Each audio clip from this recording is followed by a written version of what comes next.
దేవుని మాటలు మీకు అందించడానికి మాకు ఈ అవకాశం ఇచ్చిన మన తండ్రి అయిన దేవునికి యేసుక్రీస్తు వారి ద్వారా మొదటిగా కృతజ్ఞతాస్తుతులు చెల్లిస్తున్నాను.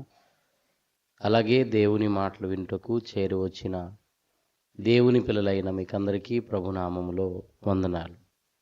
దేవుని పిల్లలారా, చదవబడిన లేఖన భాగములో నుండి మత్తయి సువార్త 7వ అధ్యాయము 1 నుండి 5 వరకు ఉన్న భాగంలో నుండి ఒక మంచి సందేశాన్ని మనం విందాం.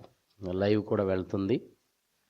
ఈరోజు మనం వింటున్న పాఠం, ఎదుటివాని కంటిలో నలుసును తీయకూడదా? ఎదుటివాని కంటిలోని నలుసును తీయకూడదా? చాలా అద్భుతమైన సందర్భం ఇది. అందరూ కూడా మనసు పెట్టి జాగ్రత్తగా దేవుని మాటలు వినవలసిందిగా మనవి చేస్తున్నాను. వాయిస్ చూడనా? ఓకే.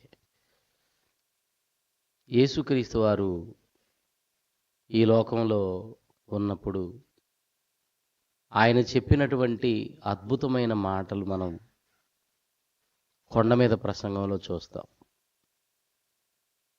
యేసుక్రీస్తు వారు ఈ లోకంలో ఉన్నప్పుడు ఆయన చేసిన ఒక ప్రసంగం, కొండ మీద చేసిన ప్రసంగం చాలా అద్భుతం, ఆశ్చర్యాన్ని గొలుపుతుంది. అలాంటి ప్రసంగం ప్రపంచంలో మరెవరైనా చేయగలరా అనే ప్రశ్న మనకు కలుగుతుంది. ఆ మాటలు ఎవరు చెప్పలేరండి. అంత గొప్ప సందేశాన్ని ఆయన మాట్లాడడం జరిగింది. ఆ కొండ మీద ఉన్నప్పుడు బహుజన సమూహములు ఆయన మీదకి రాగా ఎన్నో విషయాలు వారితో ఆయన పంచుకున్నాడు. మరి ముఖ్యంగా భూమి మీద నుండి ఒక వ్యక్తి పరలోకానికి వెళ్ళాలి అంటే ఎలా బ్రతకాలో ఆయన చెప్పారు. భూమి మీద నుండి మనం పరలోకానికి వెళ్ళాలంటే ఎలా జీవించాలో ఆయన మనకు నేర్పించారు ఆ ప్రసంగంలో. ఆ క్రమంలోనే ఆయన మాట్లాడుతూ 7వ అధ్యాయము మత్తయి సువార్త 1వ వచనంలో, 7వ అధ్యాయము మత్తయి సువార్త 1వ వచనంలో, మీరు తీర్పు తీర్చకుడి, అప్పుడు మిమ్మును గూర్చి తీర్పు తీర్చబడదు అన్నాడు. మీరు తీర్పు తీర్చకండి, అప్పుడు మిమ్మును గూర్చి తీర్పు తీర్చబడదు. అప్పుడంటే ఎప్పుడు? క్రీస్తు వచ్చినప్పుడు. ఇప్పుడు మీరు తీర్పు తీర్చకండి అంటున్నాడు. అదేంటి? తీర్పు తీర్చవద్దు అంటున్నాడు ఏంటి?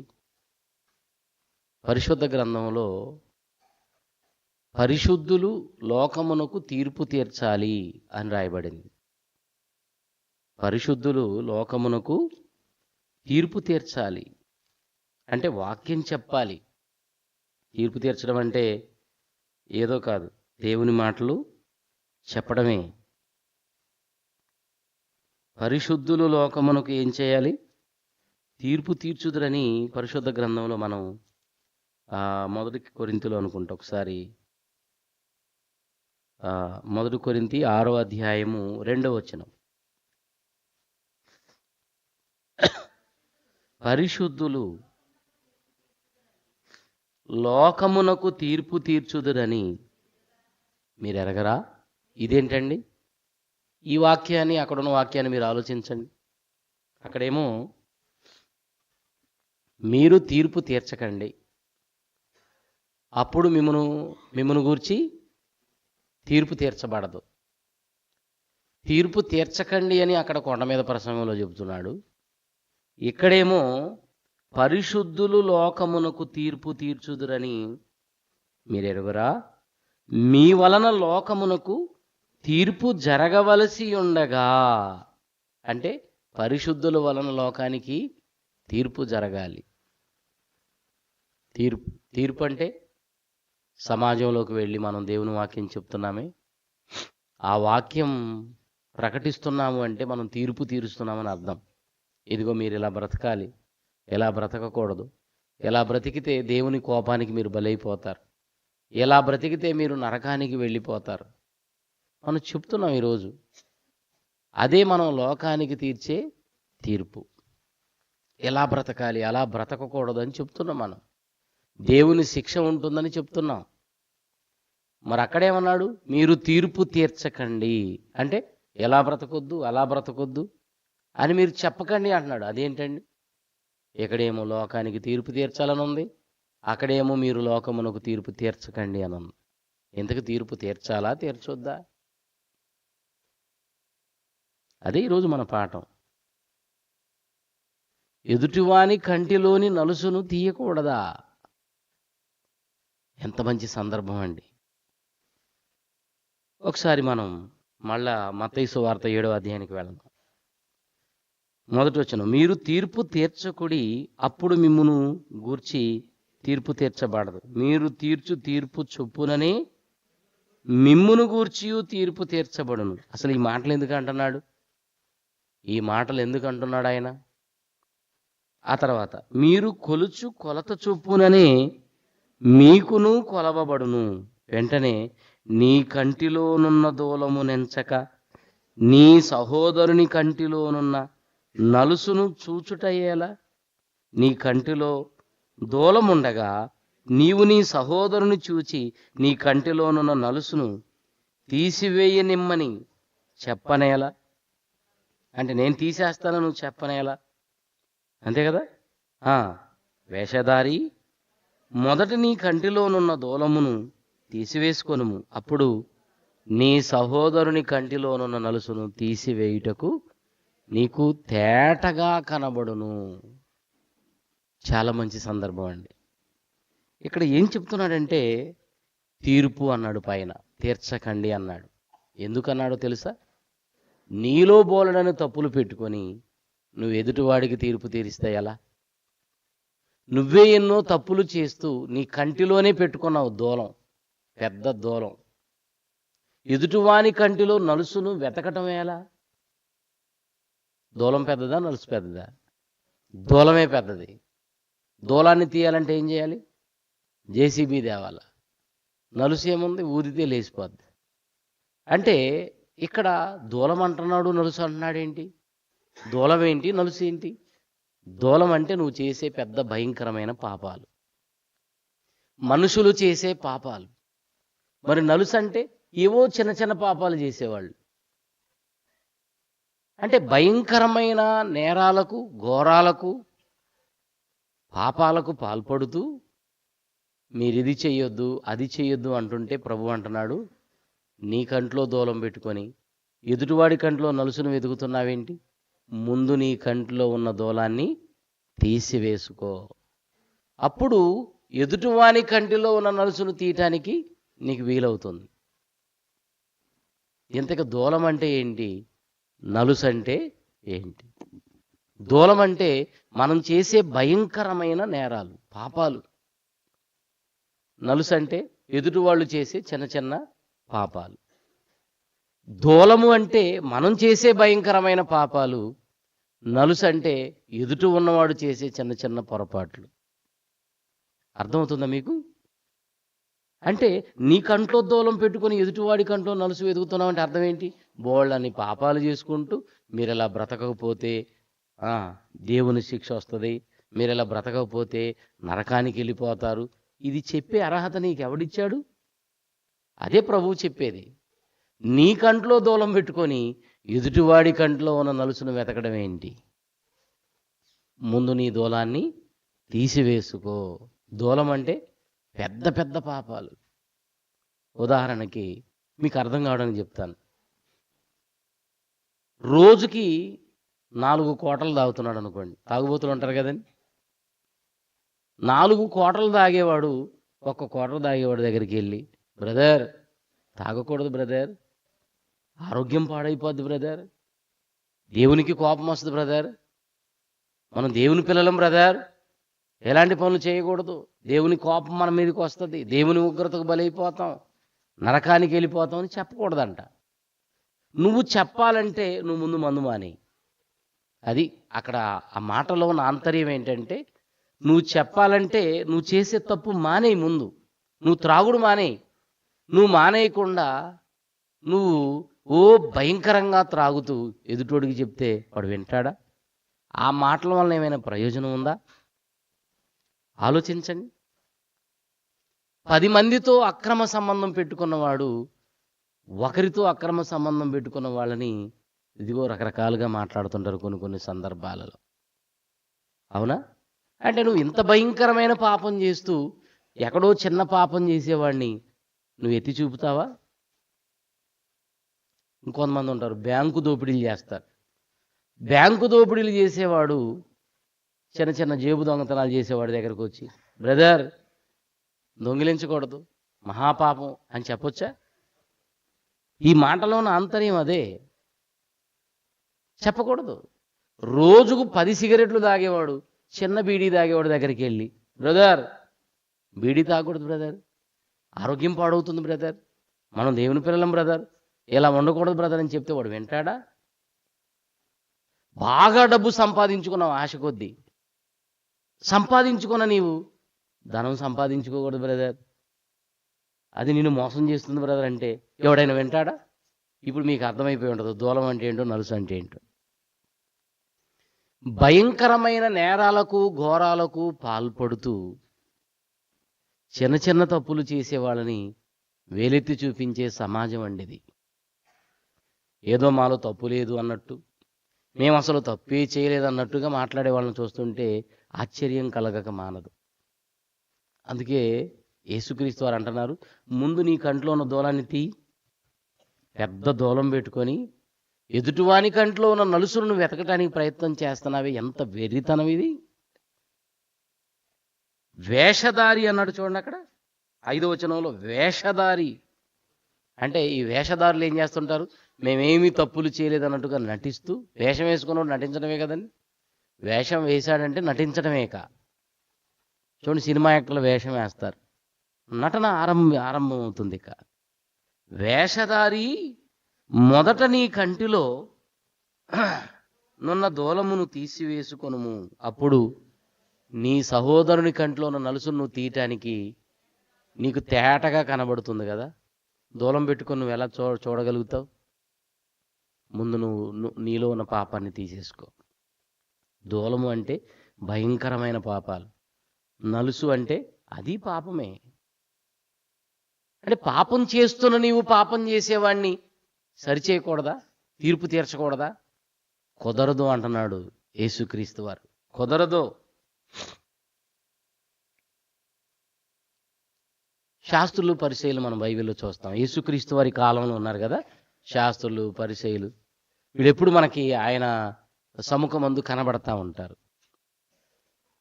వాళ్ళు ఎలాంటి వాళ్ళు అంటే భయంకరమైన వ్యభిచారులండి. వాళ్ళు భయంకరమైన వ్యభిచారం అనే పాపంలో ఉన్న వాళ్ళని యేసుక్రీస్తు వారే చెప్పారు. ఒకసారి చూస్తారా వాళ్ళ గురించి ప్రభు చెప్పిన మాటలు? మత్తయి సువార్త 12వ అధ్యాయము 38 నుండి 39 వరకు. మత్తయి సువార్త 12వ అధ్యాయము 38 నుండి చదువుదామండి. అప్పుడు శాస్త్రులలోను పరిసయ్యులలోను కొందరు, బోధకుడా, నీ వలన సూచక క్రియ చూడగోరుతున్నామని ఆయనతో చెప్పగా ఆయన ఇట్లనెను. ఎవరట వీళ్ళు? వ్యభిచారులైన చెడ్డతరము, వ్యభిచారులైన చెడ్డతరము, వ్యభిచారులైన చెడ్డతరం. మీరు వ్యభిచారం చేస్తున్నారు, చెడ్డవాళ్ళు మీరు. ఆ వ్యభిచారులైన చెడ్డతరం వారు ఇప్పుడు నన్ను ఏమడుగుతున్నారు? ఏం చేయమంటున్నారు? సూచక క్రియలు అడుగుతున్నారు. చాలేమో అంటే తప్పులు చేస్తున్న మీరు సూచక్రియలు అడుగుతారా? ఇప్పుడు నేను ఈ మాట మీకు ఎందుకు చదివించానో తెలుసా? అక్కడ ఉన్నది ఎవరండి? వాళ్ళు శాస్త్రులు పరిసయ్యులు. వీళ్ళు వ్యభిచారం చేస్తున్నారట, చెడ్డతరము వారు అన్నాడు యేసుక్రీస్తు వారు. వీళ్ళు ఒకరోజు ఏం చేశారో తెలుసా? వ్యభిచారమందు పట్టబడిన స్త్రీని తీసుకొని వచ్చారండి. ఎన్ని రోజులు కాపు కాశారో, ఎన్ని రోజులు కాపేశారో ఆమె కోసం, ఆ వ్యభిచారం చేసే ఆమెడ కోసం. మొత్తానికైతే వ్యభిచారం చేస్తుండగా చూశారు, పట్టుకున్నారు, ప్రభు దగ్గరికి తీసుకొచ్చారు. ఎవరు? ఈ వ్యభిచారులే. వ్యభిచారులైన ఈ చెడ్డతరం వారు ఒక వ్యభిచారిని తీసుకొచ్చారు. ఏమంటున్నారు చూడండి ఒకసారి. యోహాను సువార్త 8వ అధ్యాయం 3వ వచనం. యోహాను సువార్త 8వ అధ్యాయము 3వ వచనం. శాస్త్రులను ఇది ఈ బ్యాచేనండి. మళ్ళా వచ్చింది ఏ బ్యాచ్? వాళ్ళే కదా ఉతికారేసింది ఆయన. వ్యభిచారులైన చెడ్డతరము వారు అని అన్నాడు ఆయన. వాళ్ళే ఒకరోజు ఏం చేశారు? శాస్త్రులను పరిసయ్యులను వ్యభిచారమందు పట్టబడిన స్త్రీని తోడుకొని వచ్చి ఆమెను మధ్యలో నిలవబెట్టి, బోధకుడా, ఈ స్త్రీ వ్యభిచారము చేయుచుండగా మేం చూసాం, పట్టుకున్నాం. అట్టి వానిని రాళ్ళు రువి చంపవలెనని ధర్మశాస్త్రములో మోషే గారు మనకు ఆజ్ఞాపించారు కదా. అయినను నీ తీర్పేంటి? నువ్వెలాంటి తీర్పు తీరుస్తావు? ఇప్పుడు మోషే ధర్మశాస్త్రం ఏం చెప్తుందంటే, వ్యభిచారమందు పట్టబడితే, సాక్ష్యాధారాలు ఉంటే, ఆమె చేసిన నేరం రుజువైతే మీరు రాళ్లతో కొట్టి చంపండి. ఎందుకంటే మళ్ళా అలాంటి నేరం ఎవడు భవిష్యత్తులో చేయకూడదని అప్పటికప్పుడే భయంకరమైనటువంటి శిక్షలు అమలు చేసేవాడు దేవుడు. చంపేయటమే రాళ్లతో కొట్టి. మరి ధర్మశాస్త్రంలో మోషే గారు మనకి ఇలా వ్రాసి ఇచ్చారు కదా, నువ్వేం చెప్తావు? సాక్షులం మేమే, వ్యభిచారం చేస్తుండగా పట్టబడింది ఏమే, సాక్ష్యం మేమే. మరి నీ తీర్పు ఏంటి చెప్పు? నీ తీర్పు ఏంటి? మా తీర్పు అయితే ఏంటో తెలుసా? రాళ్లతో కొట్టి చంపేయాలి ధర్మశాస్త్ర ప్రకారంగా. మరి నీ తీర్పు ఏంటి అన్నప్పుడు ఆయన ఒక మాట అన్నాడు చూడండి. అక్కడ ఏమన్నాడు? ఆ తర్వాత మాటలు ఏంట్రా వదిలేశారా? ఆయన అంటే ఆయన మీదనే నేరం మోపవలెనని ఆయనను శోధించుచు ఇలాగును అడిగారట. అయితే యేసు వంగి నేల మీద వ్రేలితో ఏమో ఏమో రాస్తున్నాడట. పరిశుద్ధాత్మ దేవుడు ఏం చెప్పాడు? ఏమో ఏమో. మన వాళ్ళు ఏమంటారు? పాపాలు రాస్తున్నాడు, వాళ్ళ పాపాలన్నీ రాస్తున్నాడు. అక్కడ ఉంది అట్లా. ఏమో అన్నప్పుడు మనం కూడా ఏమో అనాల, అంతే కదా. మళ్ళీ నువ్వేదో పెద్దగా మర్మాలు చెబుతున్నాను అన్నట్టుగా చెప్తే ఎలా? అక్కడ పాపాలే రాస్తున్నాడని బైబిల్లో ఇంకో చోట ఎక్కడైనా ఉంటే నువ్వు ఆ మాట చెప్పొచ్చు, పాపాలే రాస్తున్నాడని. ఈ సందర్భం మరో చోట అలా లేదే. కనుక ఏమో వ్రాస్తుంటే వీళ్ళు పట్టు విడవకు అడుగుతున్నారు చూడండి. ఏమో వ్రాయిచుండెను, వారు ఆయనను పట్టు వదలక అడుగుచుండగా యోధా గోత్రపు సింహం తలెత్తిందండి. తల ఎత్తి చదువమ్మా. మీలో పాపము లేనివాడు మొట్టమొదట ఆమె మీద రాయి వేయవచ్చు అన్నాడండి. మీలో పాపము లేనివాడు మొట్టమొదట ఆమె మీద రాయి వేయవచ్చు అంటే శిక్షించవచ్చు, మీరు తీర్పు తీర్చేయచ్చు. కానీ మీలో ఏముండకూడదు?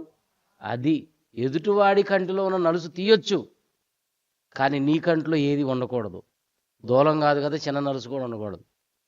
నీలో ఏదీ లేకుండా ఎదుటివాడికి తీర్పు తీర్చు అంటే శిక్ష విధించు. నువ్వు తప్పు చేశావు, దీనికి నీకు ఇది శిక్ష అని చెప్పు. కానీ నీ కంట్లోనే దూలం ఉంది, ఇంక ఎదుటివాడి కంట్లో ఎందుకు వెతుకుతున్నావు నలుసు?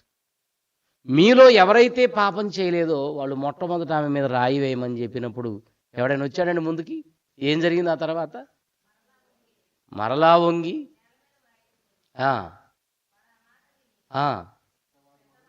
పెద్దవారు మొదలుకొని చిన్నవారి వరకు ఒకని వెంట ఒకడు బయటికి వెళ్ళిపోయారట.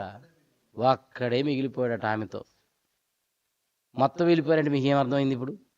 మీలో పాపం లేనివాడు మొట్టమొదటి రాయి వేయండి. మోషే ధర్మశాస్త్ర ప్రకారంగా వాళ్ళతో కొట్టొచ్చు. నేనేం ధర్మశాస్త్రానికి వ్యతిరేకిని కాదు. మోషే ధర్మశాస్త్రం తప్పు చేసిన వాళ్ళు శిక్షించమంటుంది. కానీ శిక్షించేవాడు తప్పు చేసి ఉండకూడదు, శిక్షించేవాడులో నేరం ఉండకూడదు. నువ్వు నేరం చేసిన వాడిని ఎలా శిక్షిస్తావు? ఇదేనా ధర్మశాస్త్రం చెప్పింది? అదండి ఆయన మాట, ఆయన వాదనది. ముందు నీలో పాపం లేకుండా చూసుకో, అప్పుడు ఎదుటివాడిని నువ్వు చక్కగా గద్దించవచ్చు, క్రమపరచవచ్చు. భయం లేకుండా, పాపాన్ని వదలకుండా. మీరే పాపం చేసుకుంటూ ఎదుటి వాళ్ళకి తీర్పు తీరుస్తారా? ఎదుటివారికి ఇబ్బంది కలిగిస్తారా? మీరు అలా ఉండకూడదు. చిన్నవాడు మొదలుకొని పెద్దవాడు వరకు అక్కడి నుంచి వెళ్ళిపోయారంటే అర్థం ఏంటి? అందరిలో తప్పులు ఉన్నాయి. వచ్చిన వాళ్ళందరూ తప్పు చేసిన వాళ్ళే. ఎవరాళ్ళు? శాస్త్రులు. ముందే చెప్పాడుగా ఆయన, వ్యభిచారులరా మీరు, వ్యభిచారులైన చెడ్డతరం మీరు. శోచక్రియ అడుగుతారా నన్ను? వ్యభిచారం చేసిన వాళ్ళే వ్యభిచారిని పట్టుకొచ్చారండి. మీలో పాపం లేకపోతే శిక్షించండి అన్నాడు. మొత్తం వెళ్ళిపోయారు. ఏదో సామెత ఉంది లోకంలో, గుమ్మడికాయల దొంగ ఎవడరా అంటే భుజాలు తడుముకున్నారంట. నువ్వు దొంగవే, నేను దొంగనే. ఇక్కడ రాయి వేయటానికి కుదరదు. మరి వేస్తే ఒప్పుకుంటాడు ఆయన? మొత్తం చిట్టా అంతా చెప్తాడు. అవసరమైతే ఇలాంటి స్క్రీన్ ఒకటి ఏర్పాటు చేసి అక్కడికక్కడే మొత్తానికి చూపిస్తాడు. వాళ్ళు అనుకున్నారు ఇప్పటి వరకు మనం చేసిన పాపాలు మనకి, అదిగో ఆయనకే తెలుసు. ఇప్పుడు కనుక నోరు విప్పి నేను ఏ పాపం చేయలేదంటే ఆ వ్యభిచారం, ఆ చెడ్డ పనులన్నీ కూడా స్క్రీన్ మీద చూపిస్తాడు. మొత్తం పరువు పోదు. ఈ పరువు పోయే లోపల మనం సైలెంట్గా వెళ్ళిపోతే పోలా? వెళ్ళిపోయారండి. దేవుని పిల్లలారా, తప్పు చేసిన వాడు తప్పు చేసిన వ్యక్తిని సరిచేయటం అనేది అది మంచి పద్ధతి కాదు. రోమాపత్రిక 2వ అధ్యాయం 21 నుంచి చూడండి. రోమాపత్రిక 2వ అధ్యాయం 21 నుంచి 24 వరకు చదువుదాం. బైబిల్లోనే చదవండి, నా సెల్ ఫోన్లో చదవకండి, తప్పులు ఉంటాయి. రైట్. ఎదుటివానికి బోధించు నీవు నీకు నీవే బోధించుకొనవా? దొంగిలవద్దని ప్రకటించే నీవు దొంగిలెదవా? వ్యభిచరించవద్దని చెప్పు నీవు వ్యభిచరించెదవా? విగ్రహములను అసహించుకునే నీవు గొళ్ళనే దోచెదవా? ధర్మశాస్త్రమందు అతిశయించు నీవు ధర్మశాస్త్రము మీరుట వలన దేవుణ్ణి అవమానపరిచేదవా? చూసారా అసలు ఏం మాట్లాడుతున్నాడండి ఆయన? ఎదుటివానికి బోధించే నీవు నీకు నీవే బోధించవా? ఎలా ఎలా ఏలెత్తి చూపిస్తుంటాం కదా, నువ్వు నువ్వు నువ్వు జాగ్రత్త జాగ్రత్త. అప్పుడు మనం ఒక వేలు అలా చూపుతుంటే మిగతా వేళ్ళు నీ వైపే చూపిస్తున్నాయి కదా. మరి నీ సంగతి ఏంటని ప్రశ్నించట్లేదు అవి? ఎదుటివాడికైతే ఎలా ఉండాలని చెప్తున్నావు, మరి నీకుగా నీవు బోధించుకోవా? అక్కడ ఇచ్చిన వివరణ చూడ ఎంత బాగుందో. దొంగిలవద్దని ప్రకటించు నీవు దొంగతనం చేస్తావా? ఏం చెబుతారంట? దొంగతనములు చెయ్యకూడదు, దొంగిలించకూడదు అని చెబుతూనే దొంగతనాలు చేస్తున్నారట. వ్యభిచరించకూడదు అని చెప్పు నీవు వ్యభిచరించదవా? బా ఏంటండి ఆ ప్రశ్నలు? అంటే వ్యభిచారం చేసేవాడు చెప్పకూడదా ఇలా చేయకూడదని? చెప్పకూడదు. నువ్వు మానుకో. ముందు నువ్వు చెప్పాలంటే నీ పాపానికి ఫుల్ స్టాప్ పెట్టు, నువ్వు పరిశుద్ధుడుగా మారు, ఆ తర్వాత చెప్పు. నీలో ఏ పరిశుద్ధత లేకుండా, నీ తప్పులు నువ్వే సరి చేసుకోకుండా అందులోనే దొర్లుతూ మనం ఇలా చేయకూడదు అలా చేయకూడదు అంటే చంపేస్తాడు దేవుడు. మనల్ని చంపుతాడు చెప్పే మనల్ని. ఆయన చేతిలో పడితే భయంకరంగా ఉంటుందండి. ఎంతకాలం చూస్తాడు? ఆయన పిచ్చోడు కాదండి, చేతగాని వాడు కాదండి. అంటే మనం ఆయన అప్పుడప్పుడు ఏం చేస్తుంటామంటే, ఆయన ఒక చేతగాని వాడు, నన్నేం చేయగలడు? ఎన్నో చేశా, ఇంకా చేస్తా, ఏదైనా చేస్తా, ఏదైనా చెప్తా. దేవుని పిల్లలారా, ముందు మనం మానుకోవాలి, ఆ తర్వాత ఇదిగో ఎలా ఉండాలని చెప్పాలి. హెబ్రీ పత్రికలో 10వ అధ్యాయం 24లో ఏముందో చూడండి ఒకసారి. హెబ్రీ పత్రిక 10వ అధ్యాయం 24లో మన కోసం దేవుడు వ్రాయించిన మాట అది. కొందరు ఏం చేస్తున్నారట? మానుకుంటున్నారట సంఘానికి రావటం. కొందరు మానుకొనుచున్నట్టుగా సమాజముగా కూడుట మానక ఒకనినొకడు హెచ్చరించుచు ఆ దినము సమీపించుట మీరు చూచుట కొలది మరి ఎక్కువగా అలాగు చేయుచు ప్రేమ చూపుటకును సత్కార్యములు చేయుటకును ఒకరినొకరు పురికొల్పు కొనవలెను. ఒకరినొకరు పురికొల్పు కొనవలెను. ఆలోచింతము. ఇక్కడ ఏముందంటే సమాజముగా కూడుట మీరు మానొద్దు అన్నాడు. మానక ఏం చేయమన్నాడు? ఒకరినొకడు హెచ్చరించాలి. ఒకరినొకడు హెచ్చరించడం అంటే మానుకోని వాడు మానుకున్నవాడిని ఏం చేయాలా? హెచ్చరించాలి. ఇప్పుడు హెచ్చరించే అధికారం ఎవరికి ఉంటుంది? మానుకోకుండా క్రమంగా కంటిన్యూగా ఆరాధనకు వచ్చేవాడికే ఉంటుంది. నువ్వు మానుకుంటూ మానుకుంటూ మానుకుంటూ ఎప్పుడో మానుకున్న వాళ్ళ దగ్గరికి ఇంటికి వెళ్ళి ప్రత్యేకంగా వెళ్ళిపోయి ఏంటక్కా రాలేదు అంటే ఆ అక్క ఏం చేస్తుంది? పోయిన నెలలో ఎన్ని వారాలు ఎగ్గొట్టావు అంటది. అప్పుడు శుభ్రంగా ముసుకేసుకొని ఏడ్చుకుంటా ఇంటికి రావాలా? నీకు లేదు అధికారం. నీకెప్పుడు అధికారం ఉంటుంది హెచ్చరించే అధికారం? నువ్వు మానుకోకుండా వచ్చినప్పుడు, చక్కగా ఆరాధనకు మానుకోకుండా ప్రతి వారం నువ్వు కంటిన్యూగా వస్తున్నప్పుడు నువ్వు ఇతరులను హెచ్చరించే అధికారం నీకు ఉంటుంది. ఎన్నోసార్లు మనం మానుకోకుండా రండి అంటే వాళ్ళు ఏమంటారు? నువ్వే నువ్వే నువ్వే నువ్వే అంటుంటారు లోపల. నువ్వే మానుకునేది, నువ్వే మానుకో, మాకేదో చెప్తున్నావు కానీ మొత్తం దొంగ నువ్వే. చూసారండి? అంటే ఇక్కడ మనకు ఒక విషయం అర్థం కావాలి. తప్పు చేయొద్దు అంటున్న మనం తప్పు చేయకుండా ఉంటే ఆ మాట మనం అనొచ్చు. మనం తప్పు చేసుకుంటూ మీకు శిక్ష వస్తుంది, మీరు నరకానికి వెళ్ళిపోతారు అంటే దేవుడు అన్నాడు, షటాప్, ముందు నీ కంట్లో దూలాన్ని తీ. నీ కంట్లోనే దూలం ఉంది, దాన్ని తీసివేసుకో. అప్పుడు ఎదుటివాని కంటిలో ఉన్న నలుసు నీకు తేటగా కనబడుతుంది. మనం ఎట్లాంటి వాళ్ళం అంటే మనకున్నవి దూలాలే, జేసీబీలు తేవాలి మనకి. ఎదుటోడిది ఏముందండి కంట్లో ఊదిపోద్ది. దేవుని పిల్లలారా, ఇలా దూలాలు పెట్టుకొని బ్రతకడం అనేది దేవుని నామానికి అవమానం తేవడమే. మనం చదువుకున్న మాటల్లో దేవుని అవమానపరిచెదవా అని ఉంది. దొంగిలించవద్దని చెప్పే నీవు దొంగిలించెదవా? వ్యభిచరించే నీవు వ్యభిచరించవద్దని చెప్తావా? దేవుని నామమును అవమానపరిచెదవా? అంటే దేవుని నామానికి ఏమొస్తుందండి? అవమానం. మన వేదిక నిలబడి మన గురించి ఎంతోమంది తెలుస్తూనే ఉంటుందండి. మనం ఏమనుకుంటామంటే మనం చేసే పాపాలు ఎవరికి తెలియదు అనుకుంటాం, కానీ అందరికీ తెలిసిపోతూనే ఉంటుంది. అందరికీ తెలుస్తుంటుందండి. మనం చెప్పాల్సిన అవసరంలే. పాపానికి పబ్లిసిటీ ఎక్కువ. నువ్వు మంచి చేస్తే ఎవడు చెప్పుకోడు. నువ్వు మంచి చేసి చూడు, వాళ్ళ నాయన మంచి చేశాడంట, మంచి చేస్తే ఎవడు చెప్పుకోడు. చిన్న పొరపాటు చేస్తే ఛార్జీలు పెట్టుకొని కూడా వెళ్ళిపోతారు చెప్పడానికి. ఇప్పుడు ఫ్రీ బస్సు కదండి, మొత్తం ఎట్లాంటివి చెప్పుకోవడానికి వెళ్ళిపోతున్నారు. దేవుని పిల్లారా, ఆలోచించండి. నీ పాపము నిన్ను ఏదో ఒక రోజు తప్పకుండా పట్టుకుంటుంది. ఎంత మేకప్ వేసుకున్నా, ఎంత చక్కగా జాగ్రత్త పడుతున్నా మన పాపమే మనను పట్టుకునే రోజు ఒకటి ఉంది. సంఘము ద్వేషిస్తుంది, సమాజం ద్వేషిస్తుంది, దేవుని నామానికి అవమానం వస్తుంది. మనం తప్పు చేస్తున్నాం అనుకోండి, వాక్యం చెప్తుంటే లోకంలో ఏమనుకుంటారు?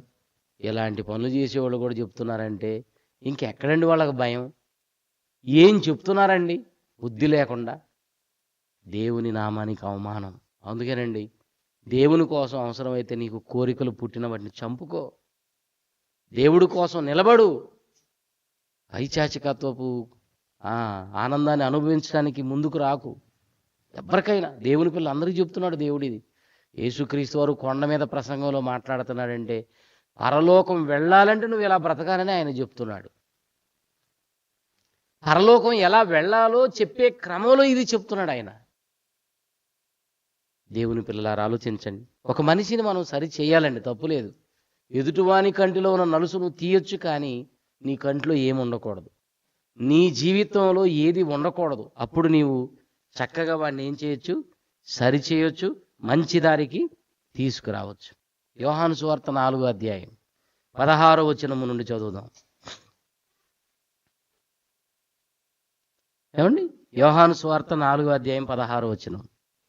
యేసు, నీవు వెళ్ళి నీ పెనిమిటిని పిలుచుకొని ఇక్కడికి రమ్మని ఆమెతో చెప్పాను.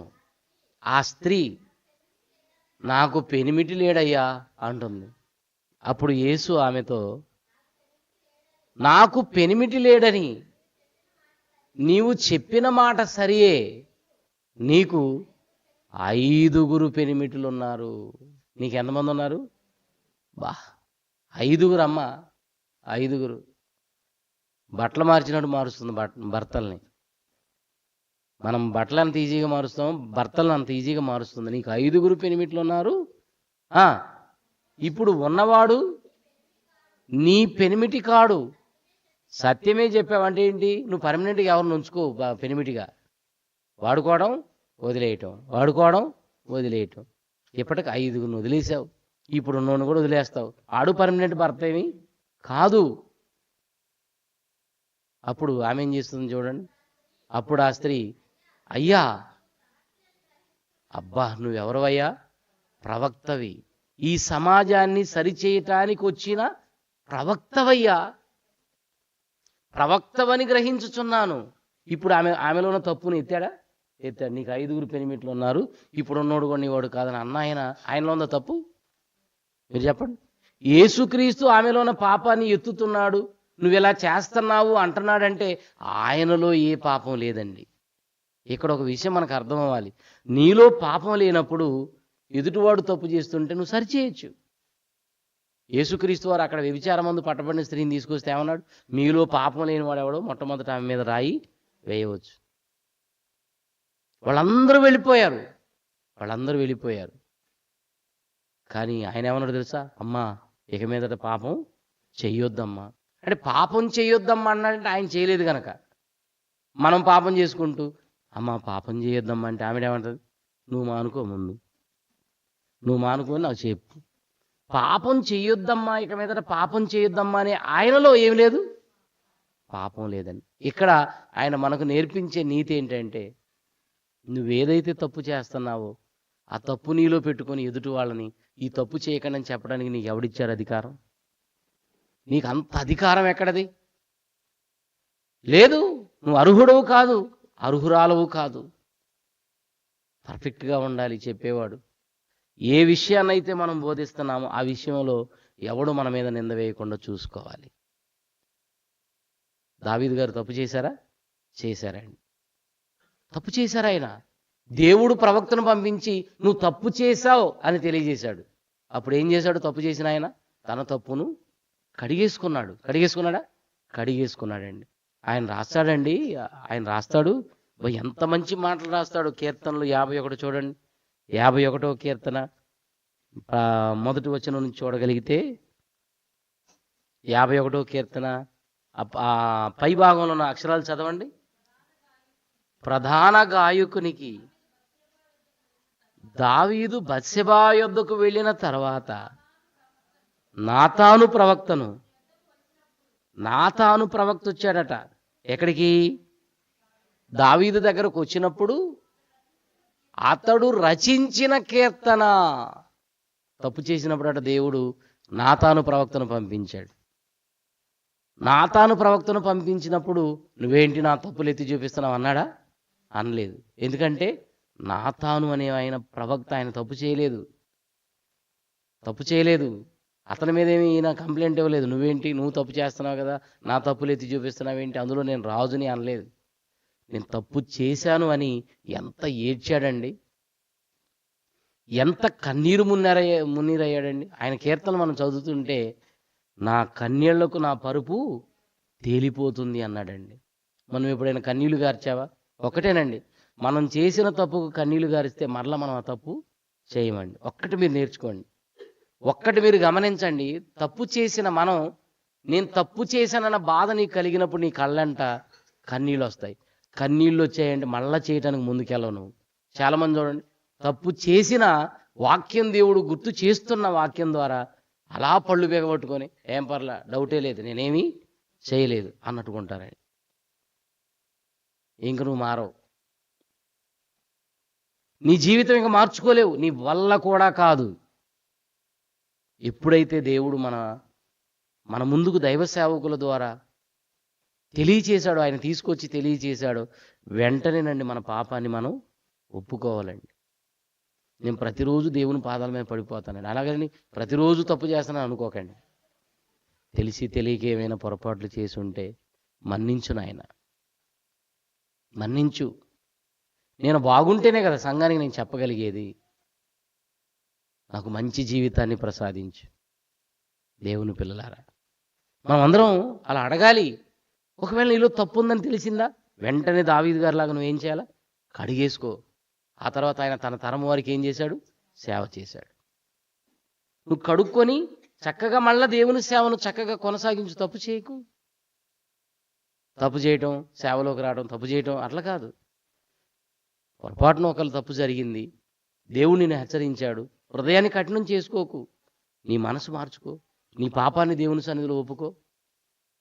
అతిక్రమములను దాచిపెట్టువాడు వర్ధిల్లడు, వాటిని ఒప్పుకొని విడిచిపెట్టువాడు దేవుని కనికరమును పొందుతాడు. ఎంత ప్రేమ గలవాడంటే దేవుడు, నువ్వు ఒప్పుకోవాలి ముందంతే, నువ్వు కప్పుకోకు.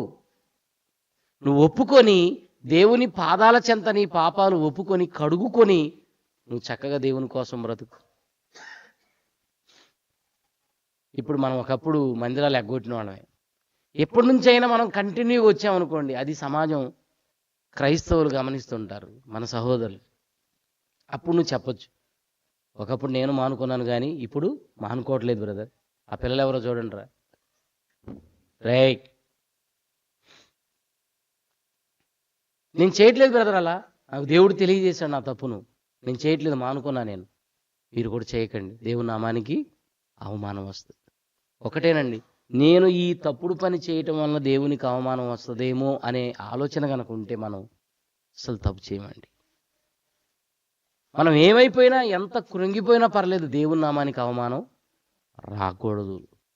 దేవుని పిల్లలారా ఆలోచించండి.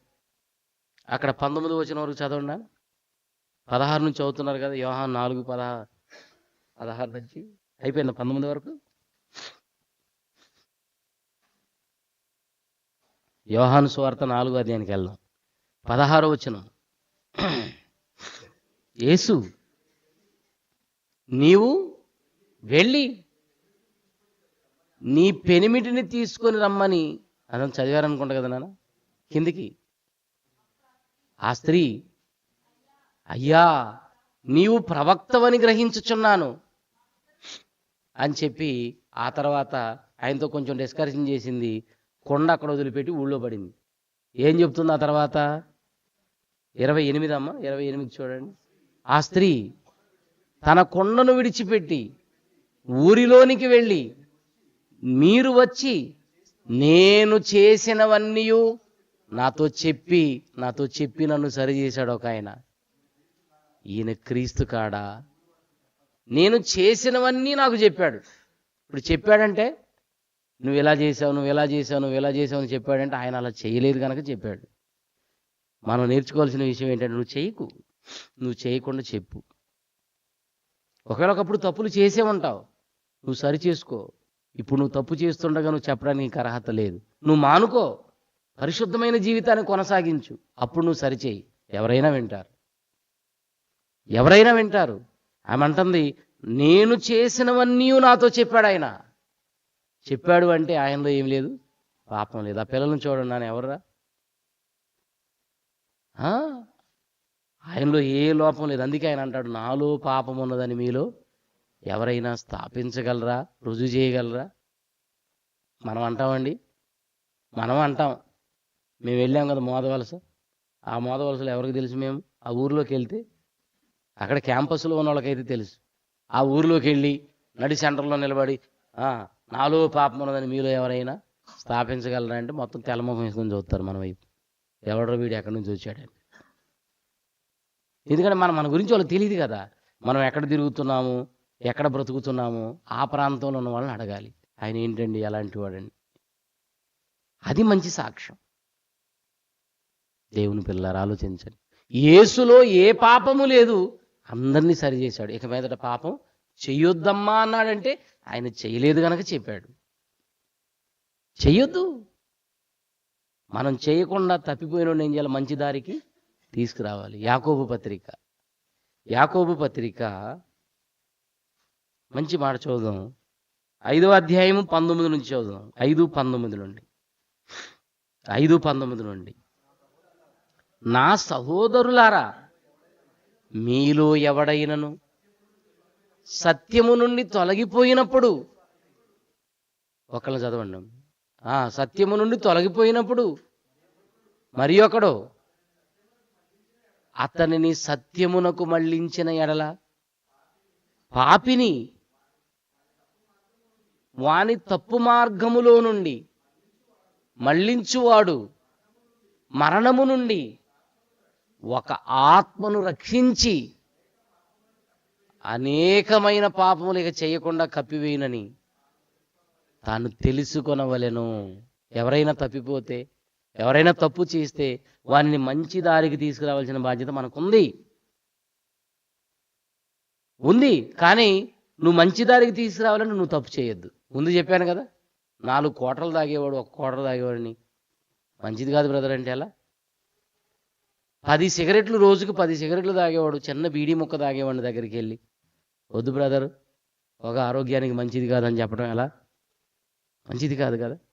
10 మందితో నువ్వు అక్రమ సంబంధం పెట్టుకొని, ఎవరో ఒకళ్ళతో అక్రమ సంబంధం పెట్టుకుని వాళ్ళని గద్దిస్తే నువ్వు ఎలా? అది మంచి పద్ధతి కాదు కదా.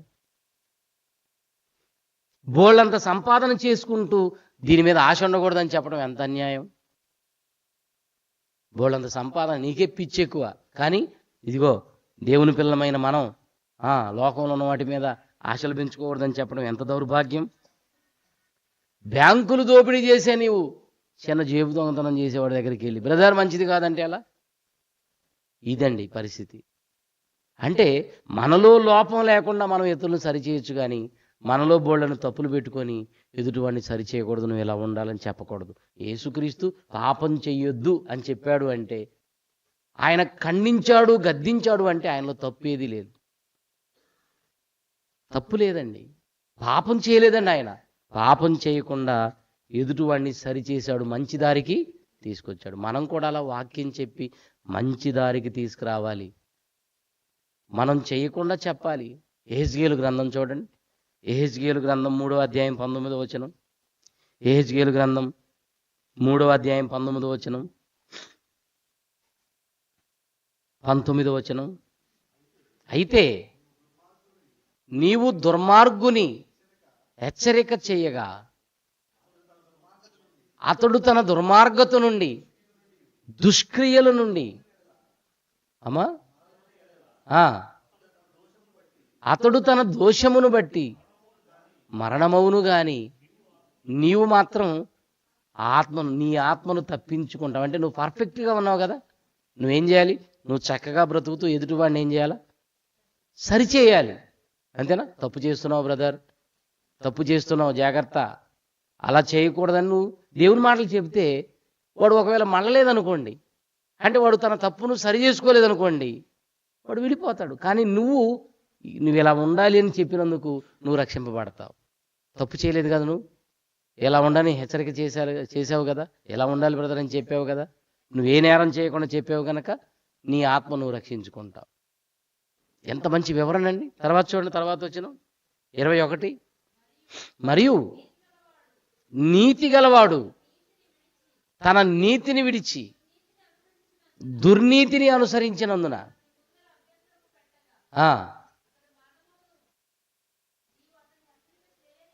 నీవు అతని హెచ్చరిక చెయ్యని ఎడల రాకుండా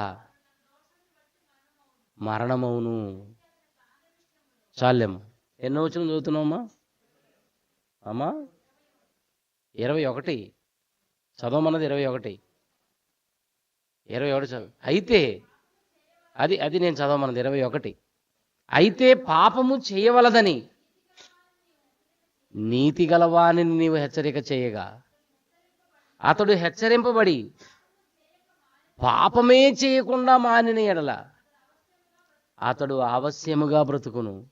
నీ మట్టుకు నీ ఆత్మ నువ్వు ఏం చేస్తావు? తప్పించుకో. అంటే ఇక్కడ మనకి బైబిల్ చెప్తున్న విషయం ఏంటంటే, నువ్వు హెచ్చరించు, మంచిదారికి తీసుకురా, కానీ మంచిదారికి తీసుకొచ్చే నువ్వు బాగుండాలి.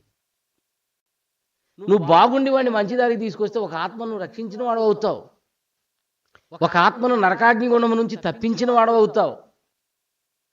ఎంత మంచి మాటలండి ఇవి, ఎంత మంచి మాటలు. మనం చెప్పే మాటలకు ఎప్పుడు విలువ ఉంటుందంటే, మనం తప్పు చేయకుండా చెప్తేనే విలువ ఉంటుందండి. మనం ఏమీ సేవ చేయకుండా, ఆత్మను రక్షించకుండా, దేవుని పని గొప్పగా చేయాలి అన్నాం అనుకోండి, అందరూ అనుకుంటారు లోపల ఉట్టిదే, ఇదంతా డూప్లికేట్, ఇదంతా ఏం లేదు, అక్కడ కష్టపడేది ఏమి లేదు, మనకు చెప్తాడంతే. కష్టపడండి, ఆత్మను రక్షించండి అని చెప్పవలసింది ఎవరో తెలుసా? చేసినోడు. 4 ఆత్మలు రక్షించి నువ్వు కూడా రక్షించాలంటే ఎవడైనా వింటాడు. మరి నువ్వు ఎన్ని ఆత్మలు రక్షించావు బ్రదర్ అన్నారనుకోండి, కింద నుంచి సౌండ్ వచ్చింది అనుకోండి, మనకు సౌండ్ ఉండదేక. ఎవరైనా తెలివినోడు ఉండి నువ్వు ఎంతగా చెప్తున్నావు, మరి నువ్వు ఎన్ని ఆత్మలు రక్షించావు, ఎంతమందిని దేవుళ్ళకి తీసుకొచ్చావు, ఎన్ని చోట్ల నువ్వు పరిచర్య నడిపిస్తున్నావు, నీ సంగతి ఏంటని అడిగాడు అనుకోండి, అప్పుడు మన దగ్గర సమాధానం ఏముంటుందో చెప్పండి. కష్టపడాలి. దేవుని సేవలో కష్టపడుతూ చెబితే దానికి విలువ ఉంటుంది. మనం చేసి చెబితే విలువ ఉంటుంది. మొన్న ఒక ఆయన అన్నాడు నాతో సెమినార్లో ఉన్నప్పుడు, మన వాళ్ళు ఏ పాటలు పడితే ఆ పాటలు పాడుతున్నారండి, నువ్వు పుట్టాకే తెలిసింది. చెప్పండి, నువ్వు పుట్టాకే తెలిసింది ఒక తల్లి. ఎవరు పాడితే బాగుంటుంది అది? పిల్లలు కలిగిన వాళ్ళు పడితే అబ్బా అంటే అనుభవించి చెప్తున్నారనమాట.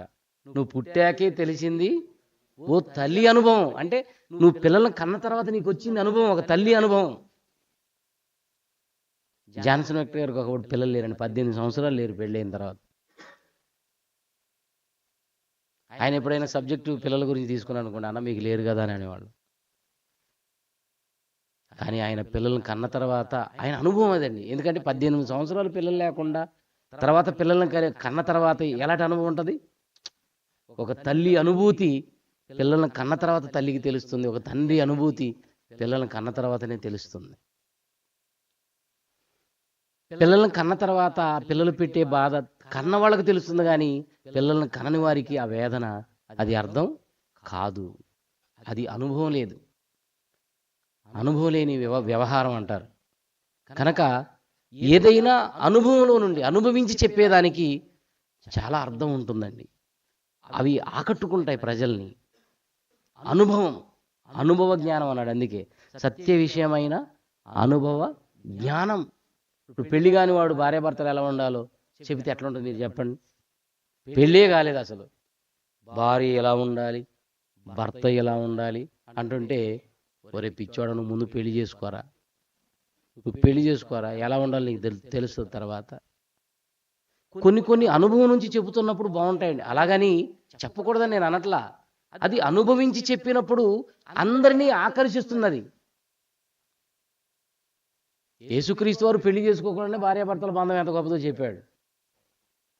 పౌలు గారు చెప్పాడు భార్యాభర్తల బంధం. చెప్పకూడదని నేను అనట్లా, కానీ అనుభవంలో నుండి చెప్పేది వేరండి. వాళ్ళంటే పరిశుద్ధాత్మ దేవుని నడిపింపుతో ఆ వాక్యాలని వ్రాసారండి. నీకేమి ఇప్పుడు రాయటానికి నీకేం అవకాశం ఇవ్వలే దేవుడు, నువ్వు అనుభవించి చెప్పు.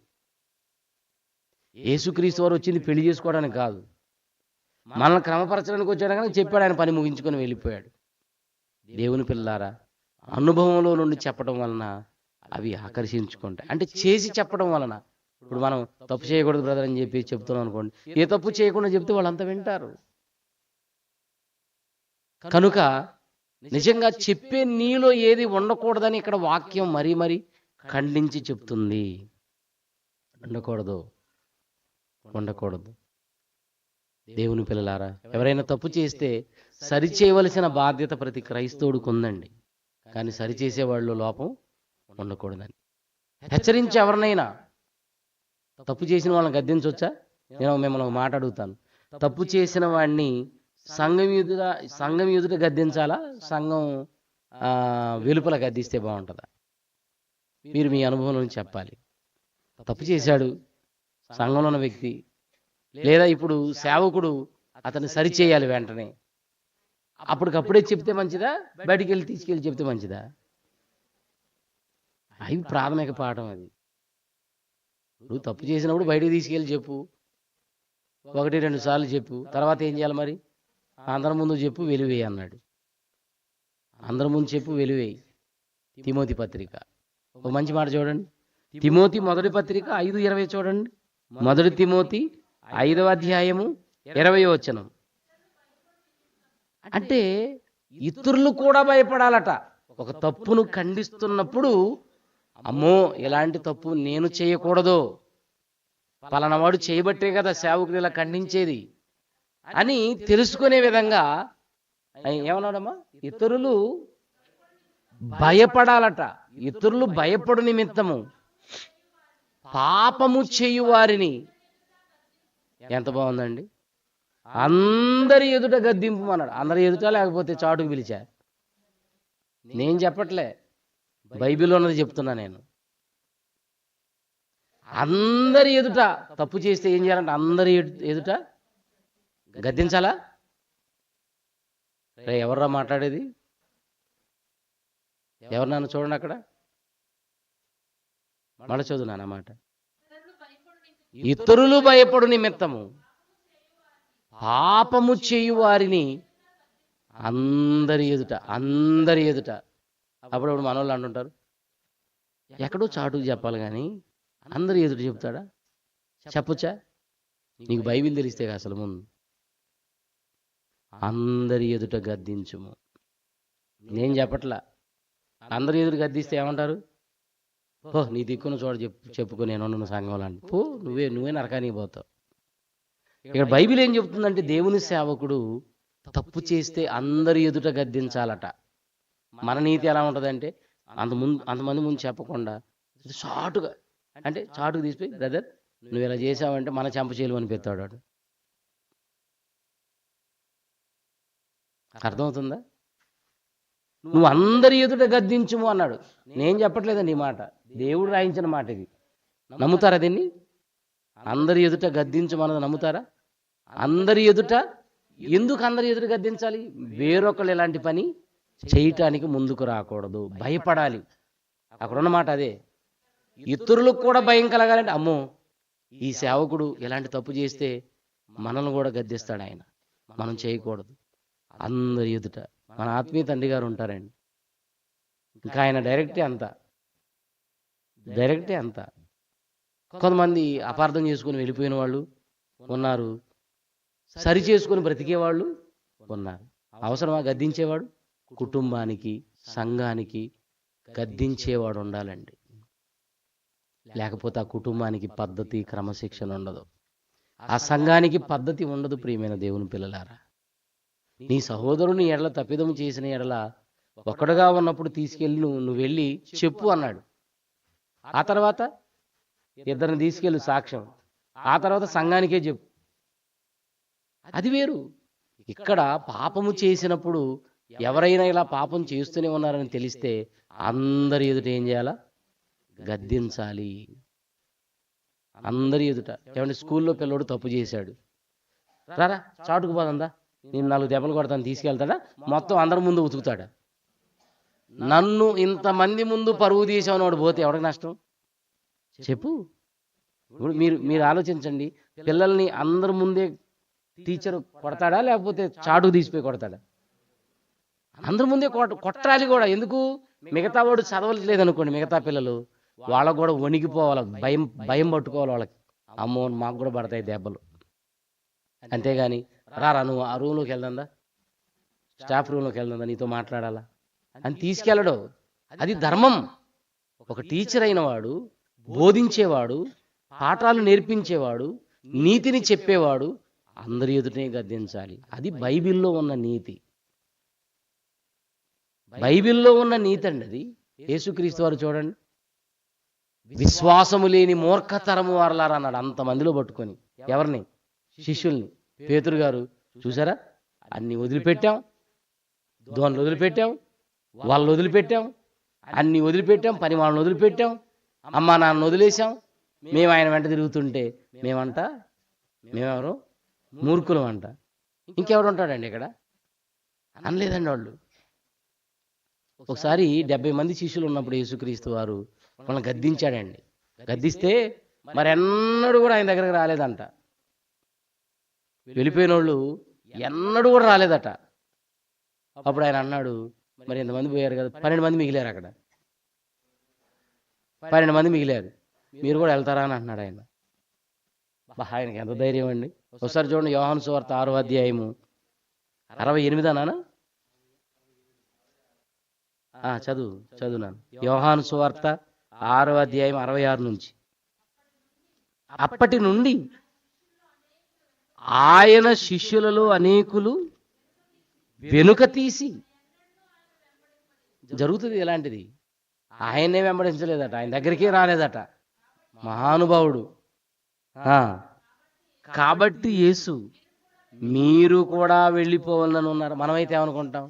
అయ్యా, ఎంతమంది వెళ్ళిపోయారు, 12 మంది మిగిలారు, మీరైనా కాస్త ఉండండి, లేకపోతే నా పరువు పోద్ది, ఇంక నాతో ఎవరుంటారు అనుకోలేదండి ఆయన. ఎవడుంటే ఏంటి, ఉండకపోతే ఏంటి, మీరు కూడా వెళ్ళవలెనని ఉన్నారా అని మిగిలిన 12 మందిని అడిగితే సీమోను పేతురు అన్నాడు, ప్రభువా, వాళ్ళకేదో అర్థం కాక అపార్థం చేసుకుని వెళ్ళారు, కానీ మేము ఎలా వెళ్తాం ప్రభువా? నిన్ను వదులుకున్నామంటే పరలోకం వదిలినట్టే.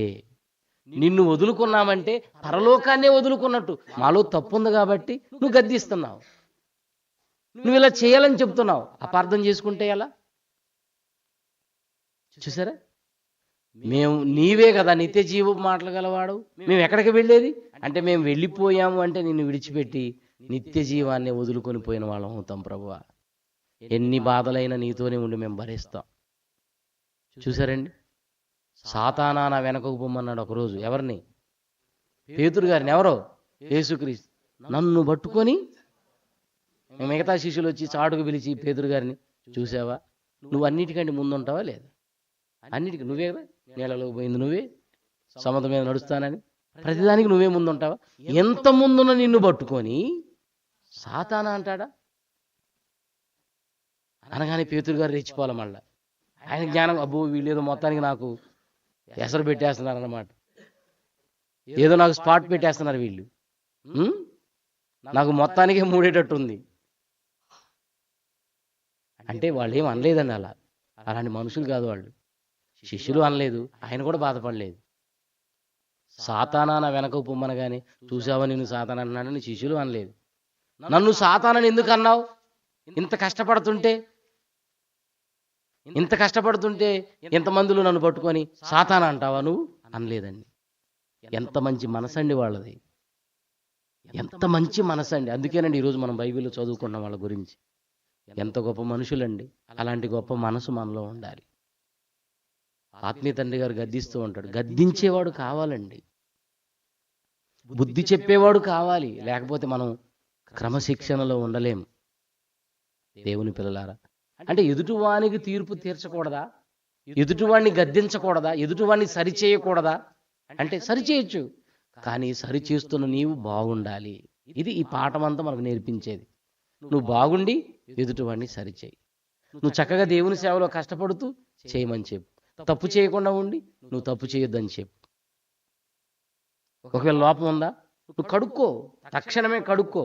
ఇక నుంచి నువ్వు దేవుడి కోసం బ్రతకడానికి నువ్వు తీర్మానం చేసుకో. ఆ తర్వాత దేవుని గురించి చెప్పు. దావీదు గారు తప్పు చేశారు, కడుక్కున్నారు. తర్వాత ఆయన తన తరము వారికి ఏం చేశాడు? సేవ చేసి నిద్రించాడు. కనుక దేవుని పిల్లలారా, ఎదుటివాని కంటిలో ఉన్న నలుసును తీయకూడదా అంటే తీయొచ్చండి. ఎప్పుడు? మనలో లోపం లేకుండా ఉన్నప్పుడు. మనలో దూలం పెట్టుకొని ఎదుటివాడి కంటిలో నలుసు వెతికితే ఎలా? అంటే గొప్ప గొప్ప పాపాలు, భయంకరమైన పాపాలు, ఘోర పాపాలు చేసుకుంటూ ఎదుటివాడిని సరిచేయడం అనేది అంత పద్ధతి కాదు. మనం బాగుండాలి, ఇతరులను సరిచేయాలి. వారు బాగుంటే అందరం కలిసి పరలోకానికి వెళ్ళిపోతాం. ఒక మనిషిని తప్పుత్రోవ నుంచి మళ్లించాలే కానీ ఒక మనిషిని మన ప్రవర్తన ద్వారా మళ్ళా తప్పుత్రోవలకు పంపించే పరిస్థితి ఉండకూడదు. వీళ్ళు చెప్తారు కానీ చేయరు అన్నట్టు ఉండకూడదు. కనుక మనమందరమే పెద్ద నీతిమంతులు అని చెప్పుకోవట్లేదు, కానీ మనం బాగుండి చెప్తే దానికి విలువ ఉంటుంది, మనం చేసి చెప్తే చాలా విలువ ఉంటుంది. కనుక అందరం చక్కగా దేవుని వాక్య ప్రకారంగా బ్రతుకుతూ మనలో ఉన్న లోపాలను చక్కగా సరిచేసుకొని దేవుని నామానికి అవమానం రాకుండా, నేను ఇలాంటి తప్పు చేయటం వలన దేవుడు అవమానించబడతాడు, ఆయనకు అవమానం వస్తుంది అని మనం ఎప్పుడు భావించి, మన శరీరంలోనికి రకరకాల కోరికలు పుడుతున్న సాతాను ఎన్నో తీసుకొచ్చి పెడుతున్న ప్రభువు కోసం, ప్రజల కోసం, సేవ కోసం, మనం పరలోకం వెళ్ళటం కోసం వాటన్నిటినీ మరి చక్కగా మరి ఆ బలహీనతలు వస్తుంటే ఆ బలహీనతలను మనం అధిగమించి గొప్పగా బ్రతికి పరలోకాన్ని చేరుకోవాలి.